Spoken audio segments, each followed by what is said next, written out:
وَعَ خَيْرًا فَهُوَ خَيْرٌ لَّهُ وَأَن تَصُومُوا خَيْرٌ لَّكُمْ إِن كُنتُمْ تَعْلَمُونَ۔ حضرات محترم، روزے کے احکام و مسائل آپ کے سامنے عرض کر رہا ہوں۔ انسان کی فطرت ہے، یہ ہمیشہ ایک جیسا نہیں رہتا۔ اگر آج تندرستی صحت ہے تو بیماری بھی آ سکتی ہے۔ اگر انسان آج گھر میں ہے تو سفر بھی انسان کو پڑ سکتا ہے۔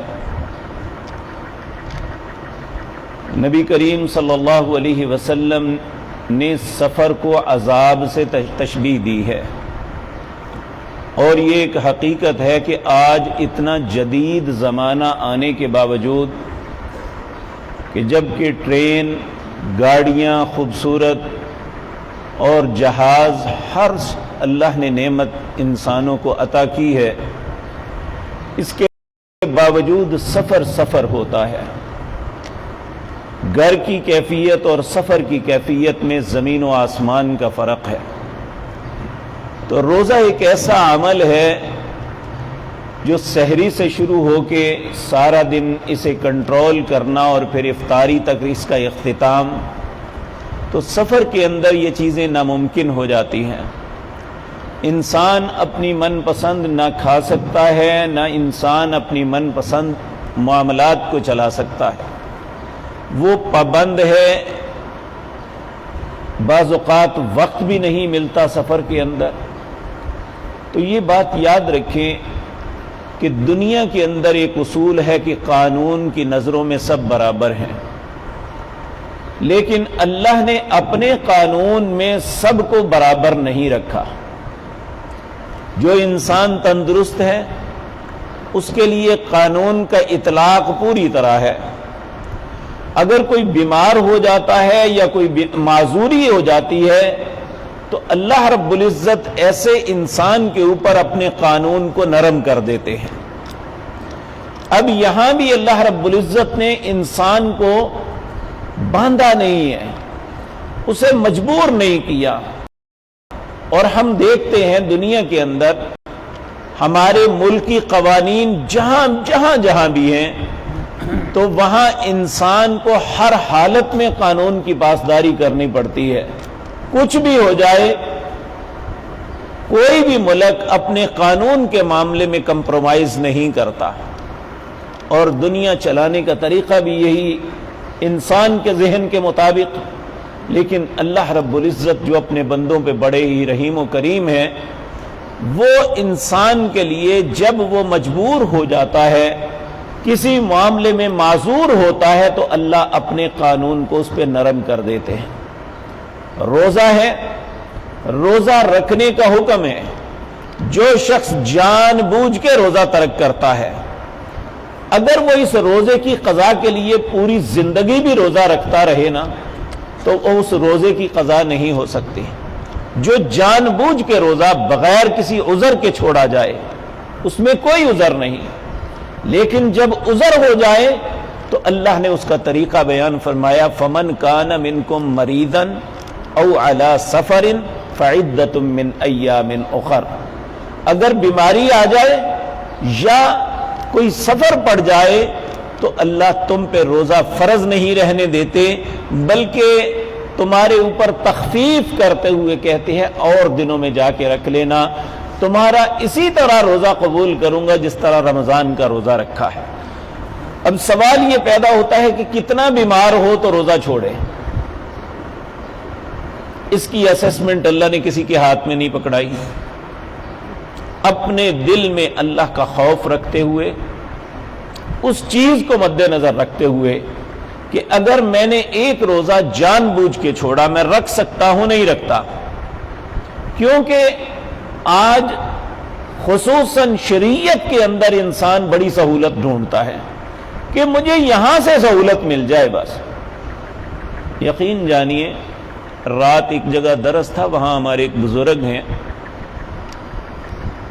عرصہ دراز سے بعض بیماریوں میں مبتلا ہیں، 2 مہینے ہو گئے ہیں، جب بھی ان کا فون آتا ہے ایک ہی بات، بس دعا کرو اللہ مجھے روزے رکھوا دے، دعا کرو اللہ مجھے روزے رکھوا دے۔ ایک ہی دن ہے، ایک شخص وہ ہے، اور ایک وہ نوجوان ہٹا کٹا، سب کچھ، کوئی بیماری کوئی تکلیف کچھ نہیں ہے۔ پوچھا روزہ؟ کہا جی ابھی تک تو کوئی نہیں رکھا۔ میرے عزیز بھائیو، یہ یاد رکھیں، جب انسان فوت ہو جاتا ہے نا تو اس کی سب سے بڑی حسرت یہ رہ جاتی ہے، جس کا تذکرہ اللہ رب العزت 18ویں پارے میں کرتے ہیں، حتی اذا جاء احدکم الموت، جب کسی بندے کی موت کا وقت آتا ہے، قال، وہ کیا کہتا ہے پھر؟ رب ارجعون، اے اللہ ایک مرتبہ لٹا دے۔ بھئی کیا کرے گا جا کے؟ کہتا ہے لعلی اعمل صالحا، تاکہ میں اچھے کام کر لوں، فیما ترکت، جو چھوڑ آیا۔ انسان کو قبر کے اندر سب سے زیادہ جو چیز ستائے گی وہ یہی، کاش میں نماز پڑھ لیتا، کاش میں سجدہ کر لیتا، کاش میں روزہ رکھ لیتا، کاش میں اللہ کے راستے میں کچھ خرچ کر لیتا، آج ان مصیبتوں سے دوچار نہ ہوتا۔ انسان کو یہ بات مد نظر رکھنی چاہیے کہ انسان ہزاروں سال روئے گا، بلکہ قیامت کے دن کے نقشہ کھینچتے ہوئے نبی کریم صلی اللہ علیہ وسلم نے فرمایا، انسان اپنی زندگی کے ان ایام پہ اتنی حسرت اور افسوس کرے گا، اتنا روئے گا، آنسو ختم ہو جائیں گے، اس کے بعد خون آنسوؤں کی جگہ شروع ہو جائے گا آنکھوں سے، اتنا روئے گا انسان، اور پھر کیفیت یہ ہوگی کہ رو رو کے آنسو بہا بہا کے اس کی جو گالیں ہیں اس پہ گڑے پڑ جائیں گے۔ کہا اللہ اس کو سزا دینے کے لیے اس کے حجم کو اتنا بڑھا دیں گے کہ وہاں ایک جوہر بن جائے گا، آج دنیا کی کشتی وہاں چل سکے گی۔ انسان اتنی حسرت اور افسوس اس وقت ہوگی، لیکن آج اللہ ہم پہ رحم کرتے ہوئے کہا فمن کان منکم مریضا، اگر کوئی بیمار ہو جائے تو اس کی اسیسمنٹ کسی دوسرے کے ہاتھ نہیں پکڑائی کہ وہ آپ کو تھرمامیٹر لگا کے کہے کہ تمہاری اب کیفیت ہے تم روزہ نہ رکھو، بلکہ عجیب تماشا یہ ہے کہ ہمارے ڈاکٹر جب کسی مریض کو دیکھتے ہیں دیکھتے ہی کہتے ہیں روزہ نہ رکھو، جبکہ اللہ کے پاک پیغمبر صلی اللہ علیہ وسلم نے فرمایا روزہ رکھو صحت پاؤ۔ بہت سی بیماریاں روزے کی وجہ سے اللہ ٹھیک کر دیتے ہیں، اور یہ میں آغاز میں بھی آپ کے سامنے عرض کر چکا، جاپان کا ایک ڈاکٹر مسلمان ہوا، اس کے اسلام کا واقعہ بے شمار اخبارات میگزین میں چھپا، اس نے اپنی ریسرچ، بہت فزیشن تھا، ریسرچ کی، اور ریسرچ کر کے کہنے لگا اگر ایک انسان ایک سال کے اندر مسلسل 20 سے 25 دن 8 سے 12 گھنٹے تک بھوک کاٹے، کچھ کھائے پیے نہ، تو اس کے جسم کے اندر جو فاسد مادے، جو مختلف جراثیم پنپ جاتے ہیں، اور اگر وہ بھوک کاٹتا ہے تو وہ اس کے جسم کے اپنے ہی جراثیم ایک دوسرے کو کھانا شروع کر دیتے ہیں، بالآخر وہ ایک دوسرے کو کھا کے ختم کر دیتے ہیں، اور اس انسان کو صحت اور عافیت مل جاتی ہے۔ جب اس نے اپنی یہ ریسرچ پیش کی تو کسی نے کہا کہ آج سے 1400 سال پہلے مسلمانوں کے نبی نے ان کو یہ حکم دیا کہ 1 مہینہ تک روزہ رکھنا ہے، اور وہ روزے کا دورانیہ اتنا ہوتا ہے، تو اس نے فوراً کہا وہ ڈاکٹر تھے؟ کہا ڈاکٹر تو نہیں تھے۔ تو پھر انہیں کیسے پتا چلا کہ انسان کے جسم کے اندر فاسد مادے بن جاتے ہیں، مختلف جراثیم جو ہے پیدا ہو جاتے ہیں، اور ان جراثیموں کو ختم کرنے کے لیے یہ طریقہ کار ہے؟